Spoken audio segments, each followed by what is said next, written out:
Welcome to the Anthro to UX podcast, where you will learn how to break into UX with an anthropology degree. Through conversations with leading anthropologists working in user experience, you will learn firsthand how others made the transition, what they learned along the way, and what they would do differently. We will be discussing what it means to do UX research from a practical perspective and what you need to do to prepare a resume and portfolio. I'm your host, Matt Artz, a business anthropologist specializing in design anthropology and working at the intersection of product management, user experience, and business strategy. Let's get started. All right. Hi, everyone. Welcome back. I'm Matt Artz of Anthro to UX. I'm here today with Charley Scull. Charley is a Pathfinder on the VR hardware team at Facebook, previously a senior user researcher at Facebook, and was a founder and videographer at Contains Live Culture for 20 years. Previously also a partner at Filament with Jay Hasbrook, who we recently had on the show, who's also a Pathfinder at Facebook. Also in the past, a partner at Practica Group for 7 years, which has some other very well-known anthropologists on the team. And you earned your PhD at the University of Southern California in the same program, again, that Jay Hasbrook was in. So a lot of similarities today between a recent episode. But Charley, thanks for coming on. And to start, would you tell everybody sort of your journey into anthropology? Yeah, sure. I grew up in Canada, and I did my undergrad at the University of British Columbia. And initially I was a political science major. Actually didn't start at UBC, but I was a political science major. And I was doing a bunch of other sort of undergrad classes and hadn't really heard about anthropology much. But I had been an exchange student as a high school kid and stuff, and I traveled a lot. So I was always trying to bring in cross-cultural angles, no matter if I was doing a history class or a literature class or a politics class. And so when I learned about anthropology, I saw that I could kind of start with that cultural angle and then dive into things like politics, history, economics, stuff like that through that first lens. So eventually I switched over to anthropology, took a little break, and had a very influential community college professor who kind of got me excited about anthropology. I took every class she could offered, and then I transferred back to UBC and was a anthropology major from that point forward. Great, thanks. And at what point did you get interested in video? Yeah, it was kind of a pipe dream all along, I guess. Like I had this image of myself as this filmmaker, and I was growing up in British Columbia, and Vancouver was kind of a burgeoning filming location at that time. So there was a lot of interest in sort of local media and film and stuff like that. And I said I was an exchange student. I went to France and was kind of exposed to Nouvelle Vague cinema and all this stuff. So I had this very romantic idea of film at that time too. So when I finished my BA at UBC, I was trying to decide, did I want to pursue anthropology or film? And I decided, I looked around and I found that there was sort of this visual anthropology field. It was pretty early days for the field at that time. And so there were only a couple of programs in the country, and they were all sort of cobbled together programs. There's one at Temple and one at NYU and one at USC. And then there was, of course, Manchester over in the UK. So I kind of explored all of those options. I also explored sort of some applied anthropology programs. Mm-hmm. But the appeal of sort of telling stories from an anthropological perspective that had a broader appeal, that was the big draw for me. Like, how can this story get more people listening to it, engage more people, build more empathy, sort of create more enthusiasm and interest in cross-cultural topics? Got it. And I asked Jay a similar question, but I'd be curious to know, in your more recent practice, and I don't want to get too far ahead of ourselves, but have you, as you come into the more like, the UX roles and now the UX role at Facebook and now the Pathfinder role, are you still leveraging video? Yeah, it was incredibly important in my consulting career leading up to Facebook. I sort of made a craft, and my competitive advantage in those early days was really that I could be the videographer and the analyst wrapped into one person. So I've used it throughout my career. I've been like a very active practitioner of it. I've contributed to I've been very interested in contributing it to the applied community, sort of an active conversation and debate about it. So like I teach workshops at Epic on ethnographic storytelling through video. And, I've sort of moderated the film sessions they've had at Epic, beginning with the first one. It was this idea to sort of bring a critical discourse about a practice that many of us were already doing in our day-to-day lives. At Facebook, it's been a little tricky in some ways because of the challenges of the pandemic in part, where everything has gone remote. And it's not that you can't do visual anthropology through remote portals, but it does limit some of the possibilities. Mm-hmm. In this new role that I'm in, which I just started, in the last month, I'm working with the VR hardware team, and a lot of the conversations there are about display and optics and sort of creating a sense of immersion and co-presence and sort of like that sense of being somewhere, being in place, right? That sort of embodied experience. And so in an interesting way, it's a totally different way to think about visual representation to me, but I'm excited to see how those skills will kind of kick in as I kind of ramp up in this new space as well. Got it. Great. And so we'll maybe come back to that a bit, but to kind of go back to the earlier days. So you got your PhD, master's visual anthropology, PhD social anthropology. How do you end up in the business world? Yeah. So, I kind of went kicking and screaming into the PhD program in some ways because I wanted to be a practitioner. Like I viewed anthropology as like fascinating, but not applied enough for my taste. Like I had that conflict before choosing grad schools about should I just go for a straight up applied program? And there was nothing in my training at USC that was particularly oriented towards an applied context. They were really grooming people to be, like other academics and stuff, as many programs do. But they weren't funding master students. So my plan was just to get the master's and then move on. But they were funding PhD students. And so I kind of decided I would go in. I was going to beat the system, right? I was going to go in for the PhD program, get the funding, and then just leave with the master's. But I found I really liked it in there. And, my last name is Scull. So I had a lot of friends who wanted to know a Dr. Scull. That sounded sort of evocative to them. And so I kind of took it from there. And but when I left the program, I was still sort of ambivalent about what the future held. And I had this kind of passion to try filmmaking as a career in some capacity. And so I was editing a documentary that I'd shot at that time. And I was kind of taking a little time off between the dissertation completion and sort of work life and editing this film. And I was looking around at jobs, and all of the jobs in film at that time were, entry-level things where you're just like protecting the sidewalk from people walking through commercial shots and stuff like that. And it was this very sort of mundane craft services, kind of not a very engaging space. Mm-hmm. And so at the same time, I was kind of looking for some money to, to pay the bills while I was working on this film. And I started reaching out. I started seeing a couple of threads about applied anthropology consulting kind of jobs. And they were sort of in that, what would you call it? Like social messaging space. So it was a company called Cultural Logic. And they were asking really interesting questions. And they were interested in working with young PhDs who had this kind of like freshness of theoretical grounding and kind of eagerness to contribute to conversations. And so the questions they were asking were like, they were doing a lot of stuff around messaging, as I said. So they had this whole project on watersheds that I remember, and they were trying to explore the Connecticut River watershed.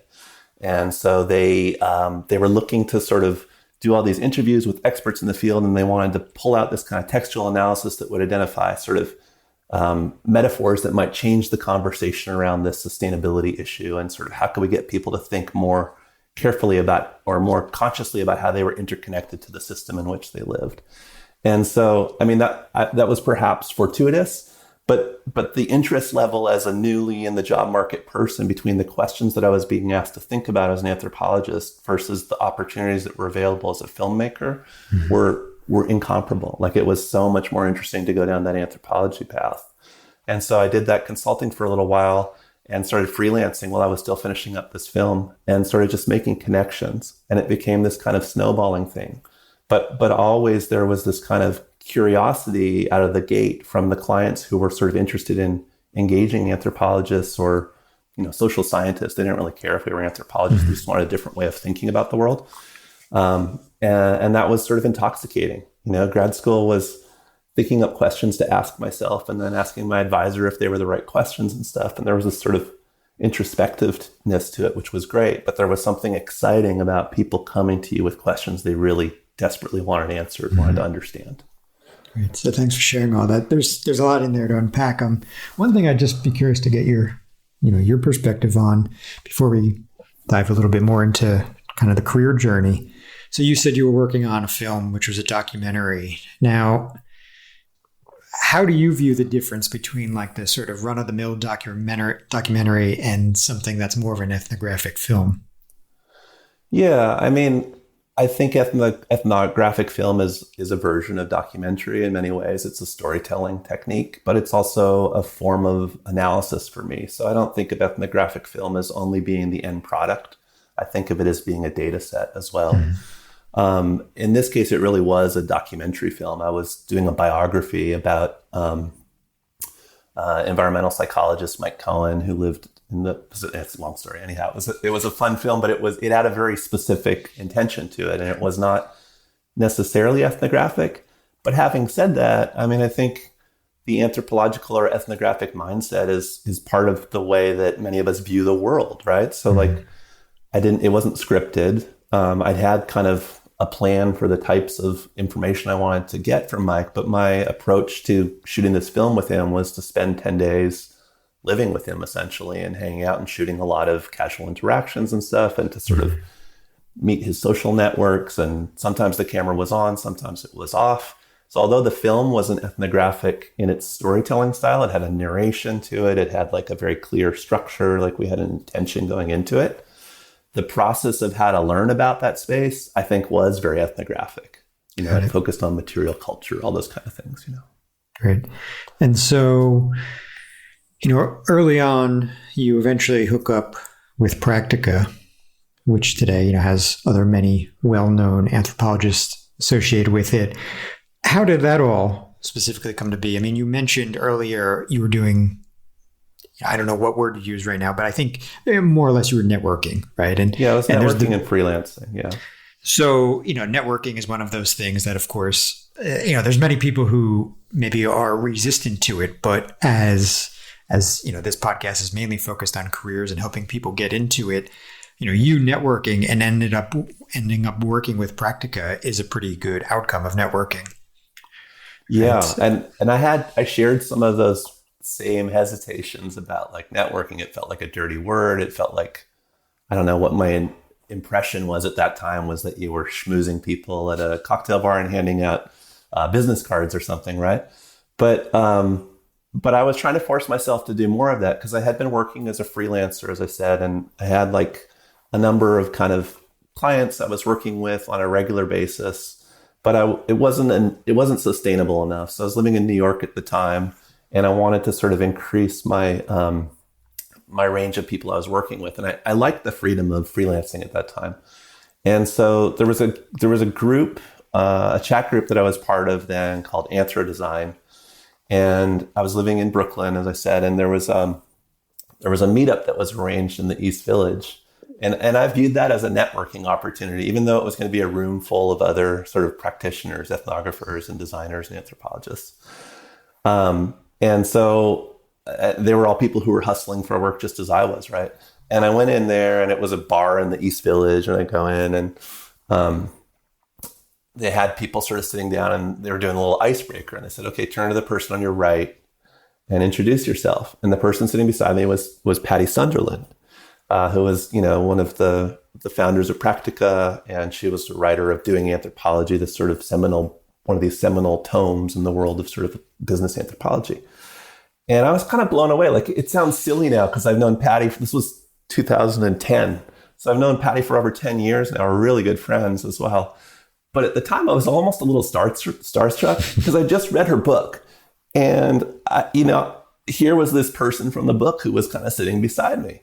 And we hit it off, and we talked and talked. And what better way to start a friendship than by sort of heaping praise on someone's work, And my dissertation work had been about the South Pacific. And in that book, they had this whole chapter about gender and identity in the Trans-Tasman area, so Australia and New Zealand.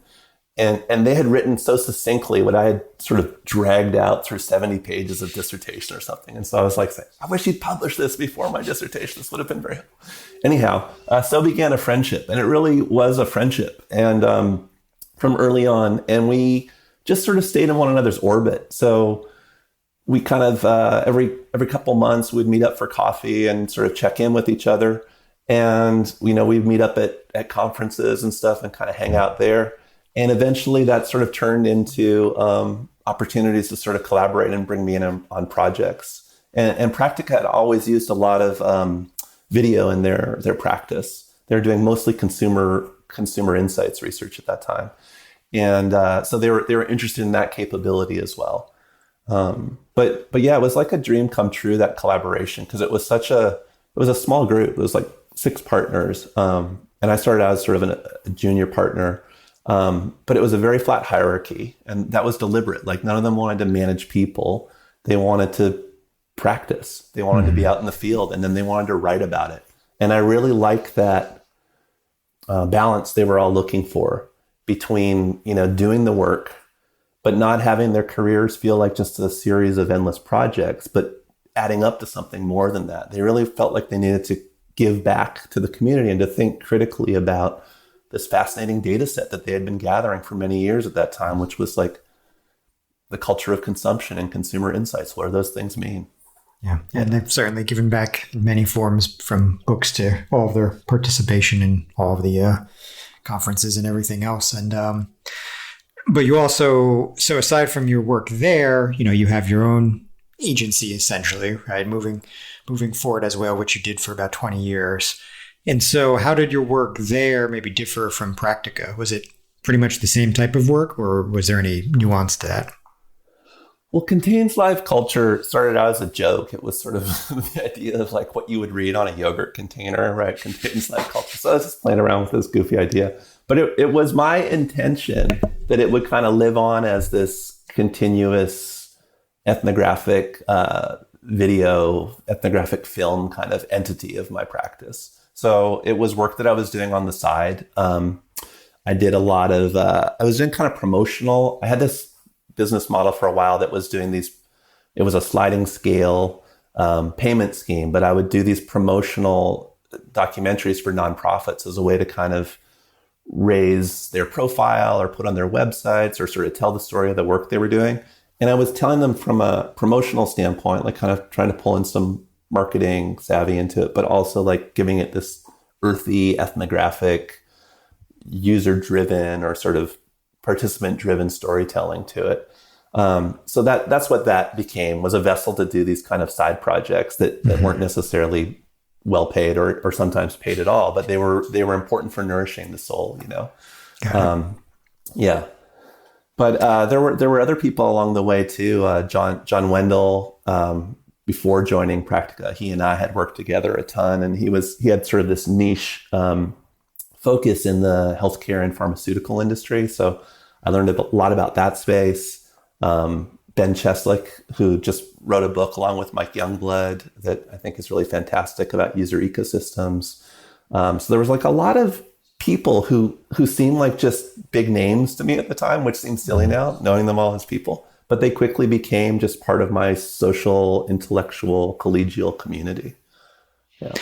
And aside from, maybe delivering on the value that you needed to provide as part of the sort of partnerships that you were engaged in, was there anything else about, the networking that you found particularly useful in that period of your life? Because obviously, as you're saying, you did connect up with some, relatively influential people in our space. Yeah. And so like on the one hand, place didn't matter, right? Like I was living in New York, but the projects could be anywhere. They were often in Dallas or Cleveland or Chicago. And sometimes like on a good day, they were international, right? But it also mattered to be in New York because there was this sort of critical mass of practitioners there who had sort of a face-to-face, and it wasn't just New York, it was Boston and Philadelphia, that kind of Northeast area. Mm-hmm. There was enough of a concentration of practitioners that you could build those relationships, because a lot of the consultancies at that time were really small shops. So it was maybe one or two people, and then they would sort of bring in freelancers or sort of help for projects on a project by project basis. So it was really important that trust was built because we were working with very limited budgets, right? You had to make the most out of them.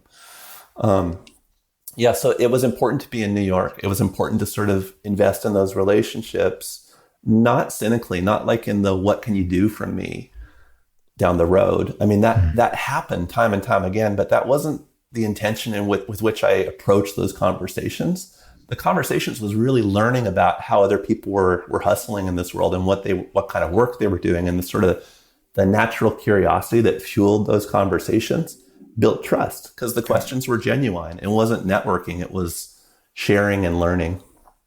Yeah, which is a good takeaway, or a good way to even think about networking. Right. Yeah.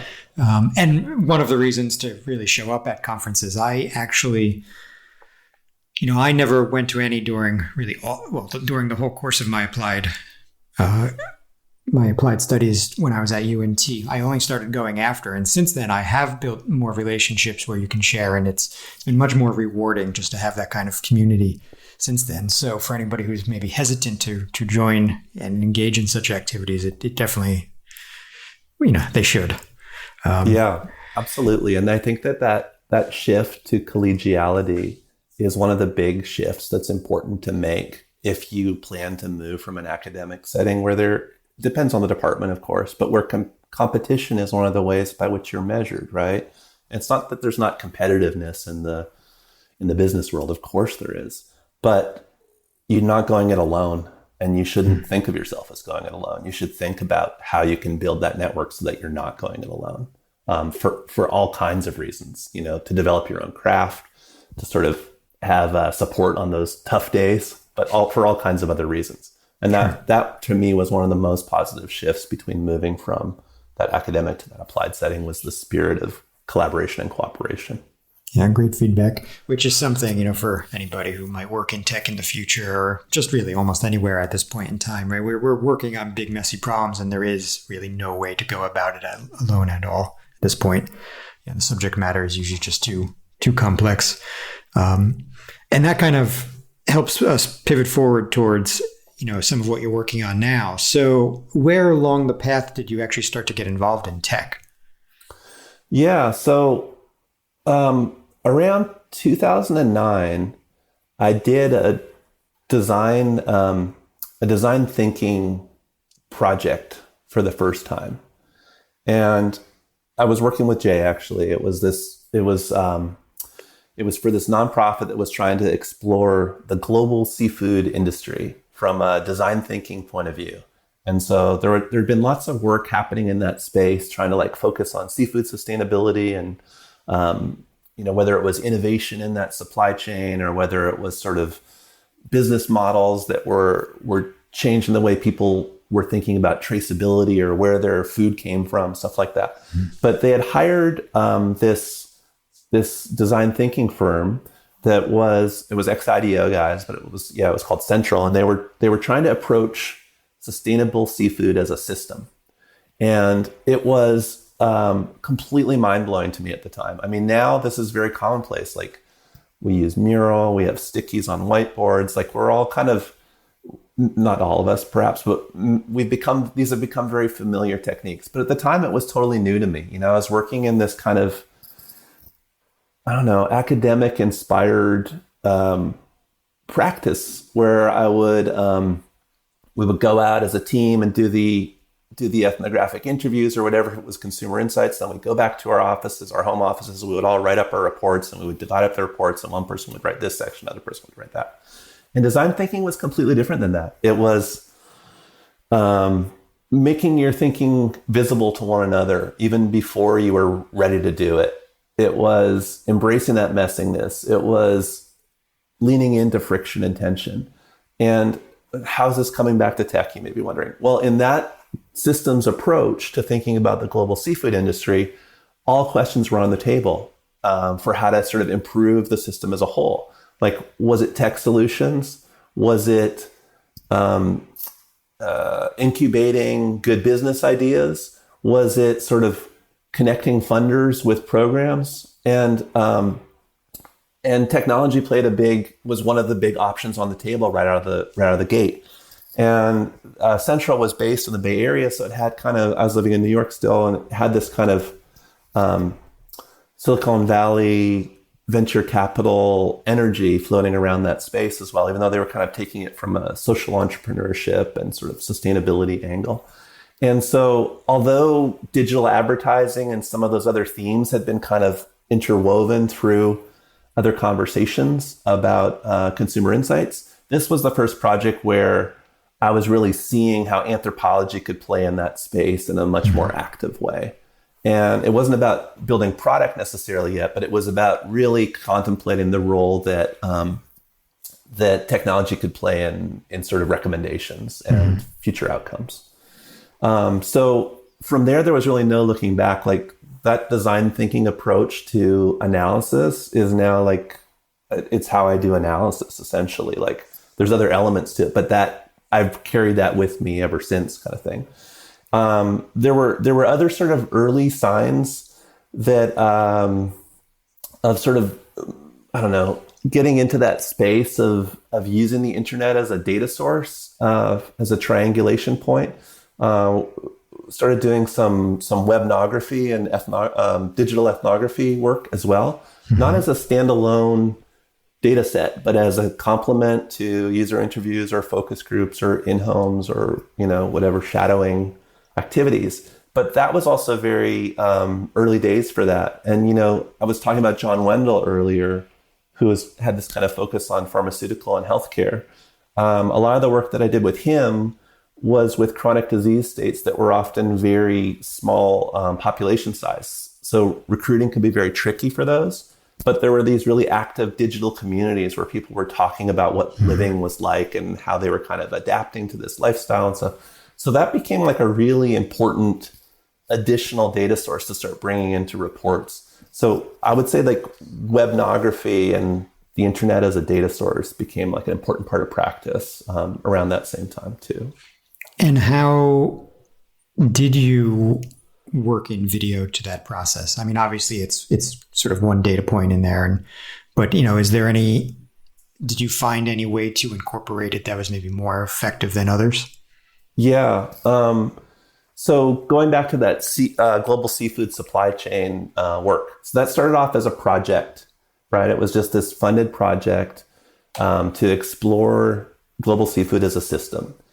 And they weren't clear on what the outcome of the project would be. But the outcome ended up being the formation of a new nonprofit that was going to work in that space. And it ended up being run by the design company that had sort of done the research. They kind of laid out the findings. Everyone said, this is great. Clearly, you've identified some really important needs in this space. We can see this having change. Now, who's going to do it? And they said, oh, well, I guess we will. So that became like a multi-year, for many years, I worked with this group. It's called the Future of Fish. It's still out there, doing great work. And they were really interested in bringing sort of the cultural analysis angle into sort of thinking about technological solutions. Because the truth was, you could come up with technology solutions for almost any problem that you identified in that space. But if there wasn't sort of human investment, if there wasn't sort of cultural alignment, the chances of them picking up traction were minimal. And so they really, to their credit, from my biased point of view, to their credit, they really leaned into the importance of bringing in that cultural analysis component. And because it was a distributed team, not everyone could be in the field with me when we were doing these projects. And so we're, as global seafood supply chains. So we're in Vietnam, we're in Indonesia, we're in South America and Chile and Peru and Belize, right? Like traveling all over the place. And it became really important to bring the context of those studies back to this distributed team. And video became like a really important way to do that. So yes, it played a key role in our deliverables and our reporting and stuff, but it also played that data set role that I was telling you about also where we had like these technologists in the room who really wanted to understand the material culture of a fish plant in Belize so they could make informed decisions about how to write an SOW that people could then bid for, right? Like they needed that information. They needed that visual information to understand it. And so I sort of shifted. I'd been using a bigger camera by then. I started shifting to using a GoPro to really give that immersive feeling of being in a seafood plant or in a fish market or on a fishing boat, and trying to use that to sort of really create that rich data set that these other people who hadn't been there with me in the field could then kind of riff off of and ask questions about and talk about. Got it. So, super interesting. One thing that brings up to me, though, is there is a time commitment to video. And Simon Roberts spoke about it when I interviewed him for the Anthropology and Business podcast. And his viewpoint was that it can be very valuable, but sometimes maybe the time commitment outweighs the benefit. So in your experience, an extensive experience using video, have you sort of figured out a way to determine, when does this make sense versus not? I mean, I've seen it done very poorly. Honestly, where I've seen it be used as a way to sort of just glue together sound bites, and that really depresses me because it's dramatically undervaluing the information that film can sort of transmit. But it is time consuming, and sometimes it's an act of faith. So I was doing some work with Rita Denny, one of the other Practica members, for a car company, and it was a future of mobility kind of project. So it had this sort of cross-cultural component where we were like in different countries and we were sort of looking at sort of the future of transportation in urban settings. And there was no budget for video in that project. But I felt compelled to do it anyhow, because I just felt like they're going to see how much more powerful this is by understanding the visual material context in which people are kind of decision making about how to navigate the transportation possibilities within an urban space. And that's going to be compelling to them. It's just, I know they haven't budgeted. I'm just going to shoot it very guerrilla style, and I'm going to edit it anyhow. And so we did that. We made these sort of like 5 little clips at the end of that project. And of course we did all the main deliverables we'd already agreed to. There was a report, there's all this stuff. But that film was so compelling, and it got shared around among execs within the company. And it actually fueled a subsequent project the year later, where there was then there was an adequate budget to do the video production going forward. It doesn't always work out that way, but that was one example where it felt really vindicated, where if you really strongly believe in stuff, sometimes you have to do it. And, that's the proof of it. The proof of its value is through the doing. And you've got to take a risk to put yourself out there. But not every project needs it either. And so there did come a point where there was this dogma around consumer insights research, where it always had to be in home, whether the home was important to the story or not, like that meant ethnography. And it always needed video, because video was truth, whereas writing was an analysis or something. And I don't think that's true either. So there is a question of like leaning into those opportunities. But I guess my point is, sometimes you've got to like put your faith forward and, put it out there and see how people respond to it. Yeah, and maybe also appreciate, who are you delivering to, and what kind of time do they have? Are they going to really read a long report, or, might this help with more senior level people who need a quick bite? Sure. Right. So fast forward a bit and, oh, sorry, did you have something? No, I was just laughing at how I'm dragging your interview out. No, it's good. And so so fast forward a bit, you now are getting into a UX role at Facebook. And while you had while you were sort of getting into tech previous to that, UX as we think of it today and very much focused on digital products is a little bit different than anything you've shared thus far. Maybe there was other projects we didn't talk about, but it's still a little different than some of that previous experience. So what was that transition like for you? What did you need to do to kind of upskill and get ready for that role? Yeah. Well, I would say like so I joined Facebook about just over 2 years ago. And leading up to that, like probably the 2 years prior to joining Facebook, most of my work had been with two sort of anchor clients, this car company and then this nonprofit. And both of those companies were sort of looking at tech as a sort of one of the presumptive solutions in that space. So I had become increasingly familiar with the language of how to talk about technology, how to sort of research it in the wild, as it were, but not building the product. So it was still ending at the recommendations level of the conversation, but it wasn't on the building side. So like, you probably know this, Matt, like sometimes as a consultant, you can kind of come in, you drop your truth bombs, right? Like here's the magic. Now you go out and build it, right? Mm-hmm. And I realized that I was missing that piece of the puzzle. Like if I look back from early on, my frustration with anthropology had always been that it had this sort of wealth of knowledge, but it wasn't, because I didn't come from an applied background, right? It wasn't it wasn't proactive by its nature, the way I was trained in it.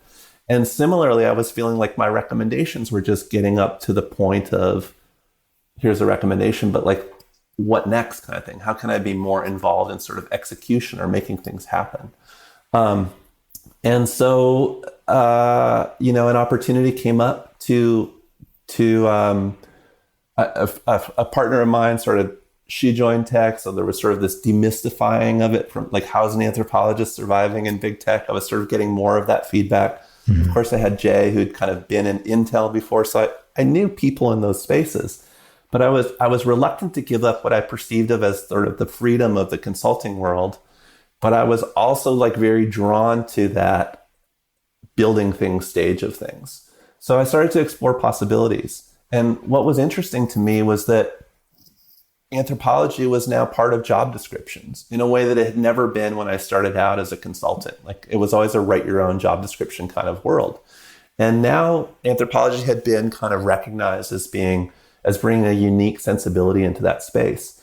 And so I explored around. I decided I wanted to kind of try working in-house, as we used to call it in the consulting world, right? Like, what's that going to feel like?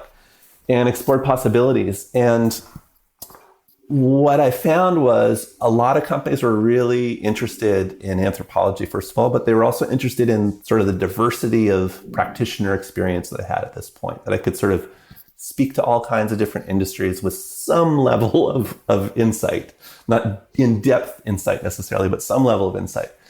But a lot of those companies that were really small were I think reluctant to take the jump if they only had one researcher on board or no researchers, because like, yes, it's clear that you can help us understand the big picture and the big system and stuff. But what we really need to do is get our usability at a higher level right now because we're having drop-offs. So like, what was the right balance between companies that wanted to lean into sort of thinking more proactively and systemically, and companies that also had sort of these near-term immediate needs that needed to be addressed? And so I realized that I needed to get some of that sort of product level experience as part of my data, my personal working database, right? And Facebook came along, and they were very interested in that skill set, of course, but they also, they have enough resources that it was, I think, a low risk for them to sort of pull somebody in who wasn't experienced in user testing or usability research per se, but who they felt like they could take a chance on that. Mm-hmm. And so it was this very fortuitous kind of overlap where I was eager to add that skill set to my methodological toolkit, and they were eager to like bring in some more strategic thinking into a part of the organization where they had been more focused on the tactical level. Yeah. So right out of the gate, I was asked to be both tactical and strategic. And that was sort of the hybrid role that they wanted for me. And it aligned really well with what my own desires were.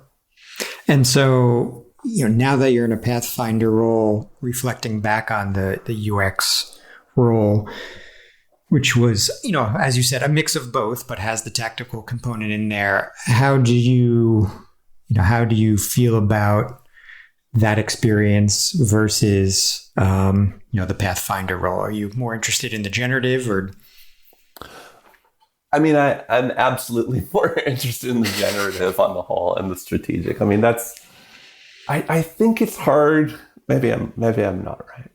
But my assumption is that it's hard for anthropologists not to think big picture because of our training as sort of holistic thinkers and systems thinkers. So like even a usability project was never just a usability project. So even when I was doing a very tactical thing, I always had 3 slides at the end, which were big picture implications and future directions we might go in and other questions that this had opened and stuff. That was the dessert for the people who had appetite for it. But I always delivered on, the specific ask that was in front of me, which was like what decision to make about, the heuristics of a user experience or whatever it was. Yeah, sure.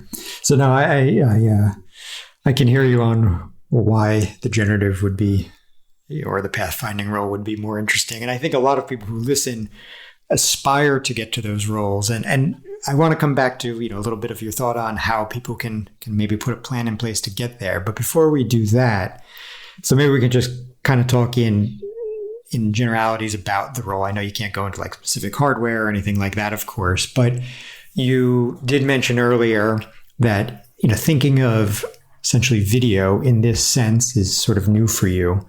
And so staying on that thread of video, since you are so passionate about it, it is interesting to think about, the immersive experience as opposed to the traditional sense of video. And so,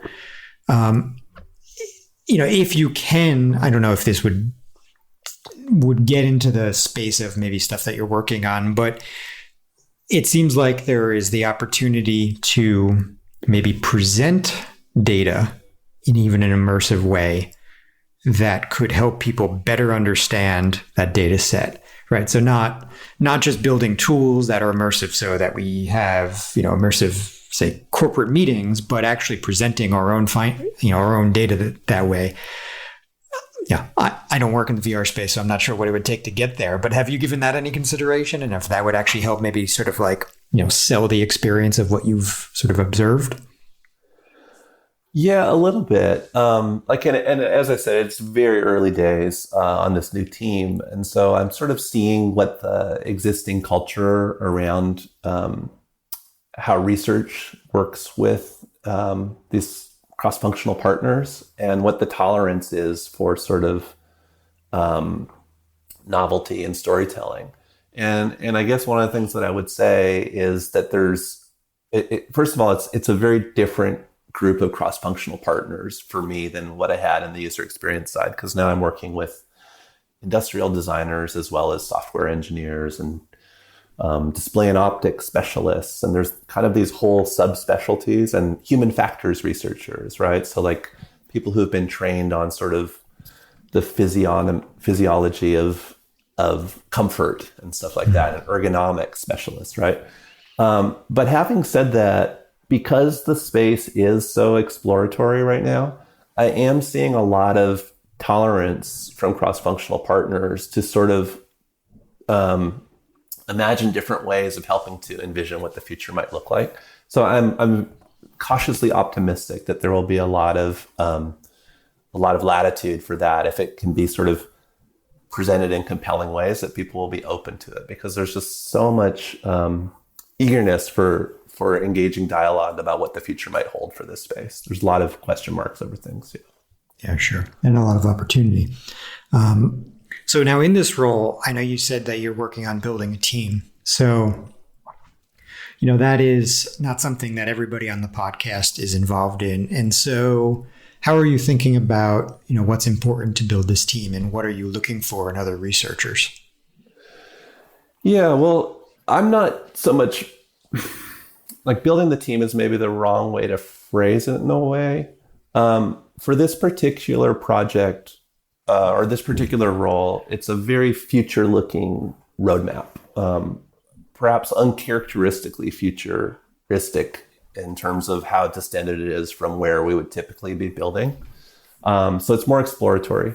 And so because it's somewhat of a new process internally, there is a desire to introduce a new way to talk about innovation across disciplines. And so I view the Pathfinder in this space as doing some of the primary research, but also as sort of pulling in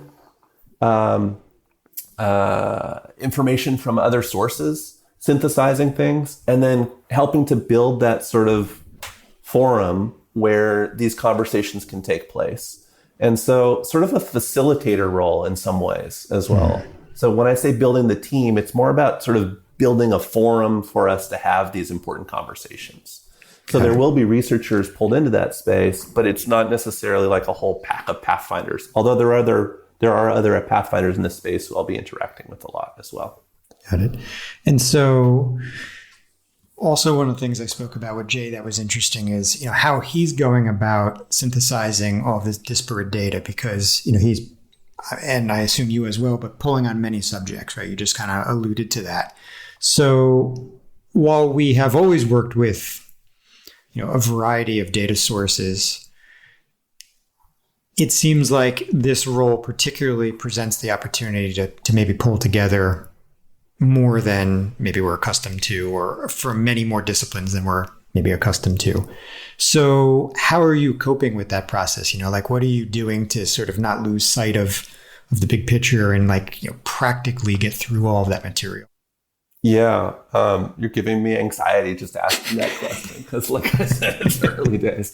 But and you know this from the consulting space, I'm sure that that we as anthropologists and ethnographers in these kind of business contexts, we're always learning about the subject area from multiple points of view. Like our clients may assume that the learning is primarily about the users or the respondents who we're talking to, the participants.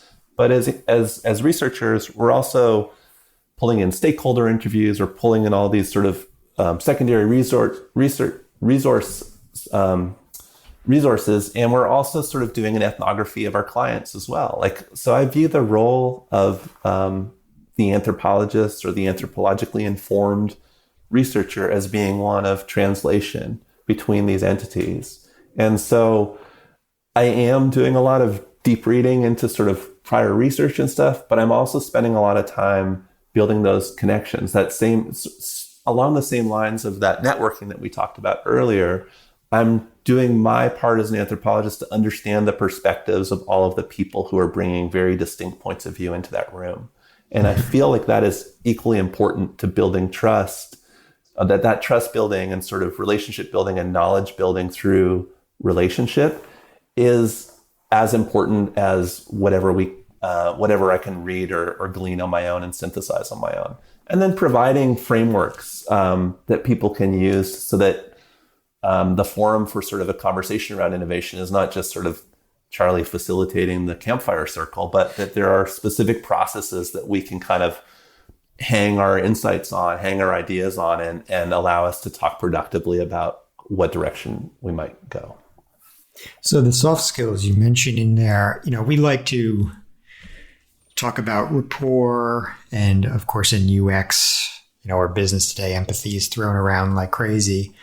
But those, as much as we talk about those skills, having that sort of bringing that type of leadership to the process is also not something that's taught really in anthropology, right? We kind of give lip service to some of it, but it's at least from those I speak with, it's not really something that we learn in any kind of concrete way.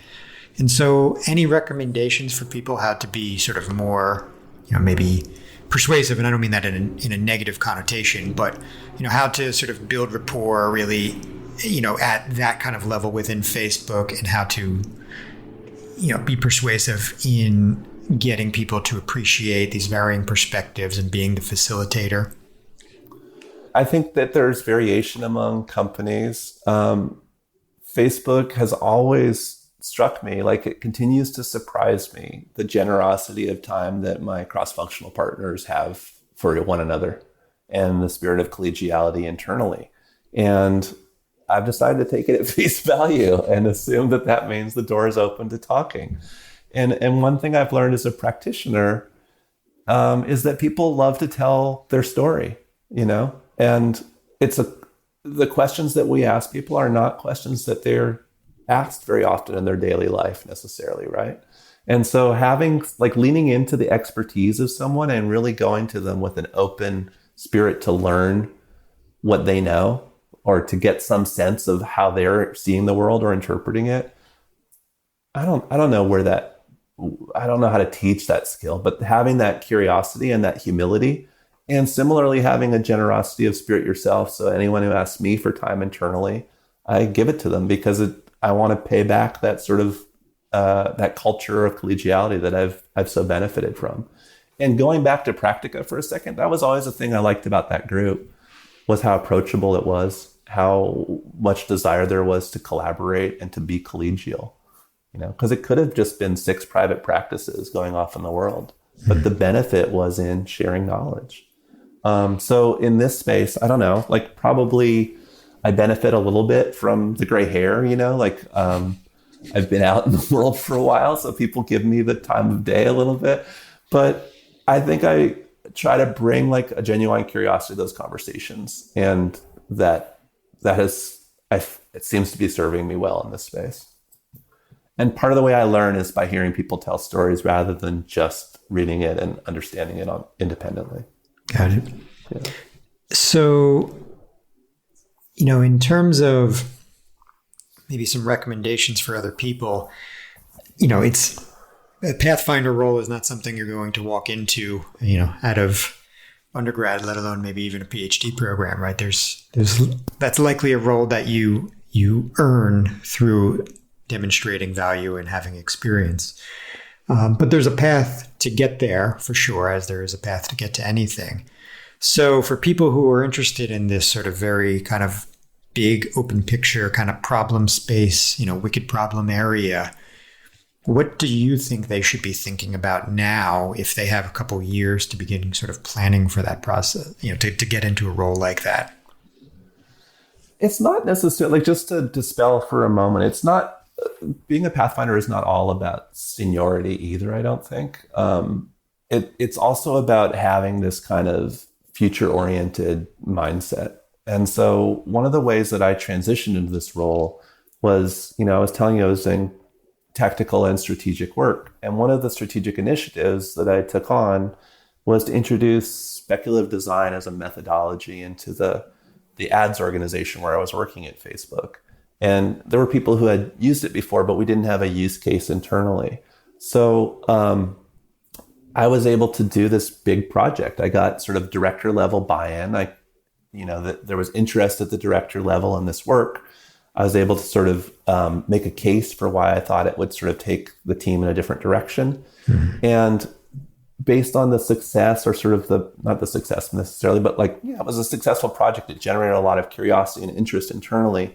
And then I was able to leverage that into this Pathfinder role in some ways, because I now had this sort of proof of concept internally where I had sort of tried something new and it had landed, or it had been interesting at least, and changed the conversation. That was viewed as important. But I guess as far as what you could do to prepare yourself for it, I guess it's sort of leaning into some of those anthropological skills like holistic thinking, and not being afraid to sort of talk about them in business contexts, not using the language of anthropology necessarily, but showing that kind of interconnected mindset. Mm-hmm. And frankly, for me, working with design, doing sort of design thinking and design research has also been really helpful, because I think design is inherently optimistic, right? The goal of design is always to make something better, to improve it, even if it means not doing anything. The goal is sort of either sustainability or improvement, but it's optimistic, right?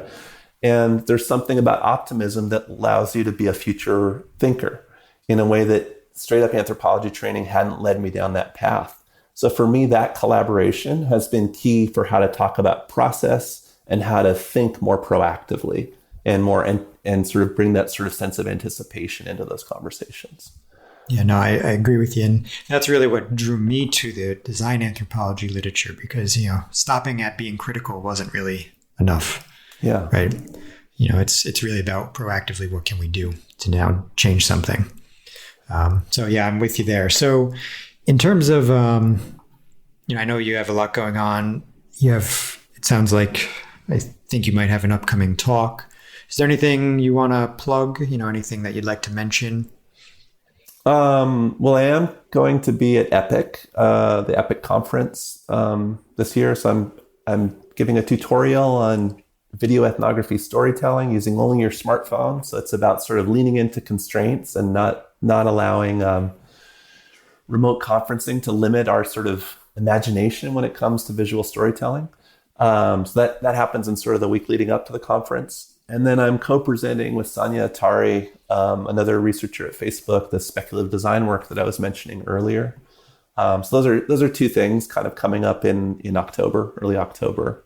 And if you haven't been to Epic, it's a special community, especially when you can do it in person. So I'm really burning out on virtual conferences. I'm very eager for the time when I can kind of sit down with people and have coffee or a drink and just kind of really check in with people, because that community has been very important to my, not just like my advancement in my career, but sort of my enjoyment of my career, sort of the validation of the importance of the work by being part of that community. Yeah, I think that's a great way to sort of maybe sum up the reason to do it. And, well-being in many ways, right, is sort of found through that. And so I guess that leads us maybe to the last point, which is if somebody was inspired by this conversation today, how could they get in touch with you? LinkedIn is the best way to get in touch with me, probably. I'm Charley Scull. I'm still the only Charley Scull there. Charley with a Y, EY at the end. That's the best way. And I do have one piece of advice that I was kind of reflecting on this morning to sort of share with the audience. And that would be like, whatever it is you're passionate about now, embrace that and lean into it, because it is amazing how that stuff comes full circle. I'm constantly astounded by it. So like my own background, visual anthropology, and I was a Pacific anthropologist. I was interested in sort of the Samoan diaspora, the Polynesian diaspora. And in learning about South Pacific anthropology, I did a lot of work on wayfinding and sort of Pacific navigation and traditional navigation. And I'm finding that information is really important in my pathfinding role. Mm-hmm. Not just as a metaphor for how to think about pathfinding, although it is that, but as a really important way to sort of challenge the way we assume the world to be. What are our assumptions about how things must be, and how do we see things beyond the horizon? And who would have thought that information, about traditional Pacific navigation would still be inspiring me in how I'm thinking about pathfinding for the future of virtual reality hardware. So, at Facebook. Yeah, at Facebook, right? So like those passions are important, and they always come back eventually. They will be with you for your whole life, and they should not be they should not be undervalued in any way. Same with the visual anthropology. Now I'm doing display and optics, right? So I'm constantly surprised and amazed and pleased by that. So you probably couldn't have planned it better. Or if you planned it, you probably would. How do I want to say this, right? You couldn't maybe predict that it would all unfold this way and that you'd be doing this kind of work, but it's beautiful that it has kind of, Well, that's what my dad used to say about narration, like earlier in life, because trying to figure out what my path was going to be. And I was like kind of feeling sorry for myself. I said, well, all these people who look like they've always known what they were going to be. And he's like, well, that's the nature of storytelling, is you tell the story about how you got to where you are today, and everything indicates why you arrived there. So all of these stories, when told shortly or in sort of short time frames, are indicative of like an uncomplicated path almost, right? Like how else could I be anywhere else than where I am today? But that's just sort of the human impulse to impose order over what was at times a chaotic journey, right? Like it always makes sense after the fact. Yeah. Yeah. Lots of failure, lots of zigzagging along the way, and that is usually dropped from the story. Yes. It might be the most important part to actually hear from other Totally. people, but maybe for another time. So, Charley, thanks for coming on. Really appreciate your time. Again, for anybody who's listening, they can look you up on LinkedIn, Charley Scull. So, thanks. Appreciate it. Thanks, Matt. It was real fun talking to you. Enjoyed it. Take care. Thank you all for listening to the Anthro to UX podcast. To learn everything you need to break into UX, visit anthro2ux.com. There you will find all the podcast episodes and career coaching resources. Please like, share, and subscribe. See you next time.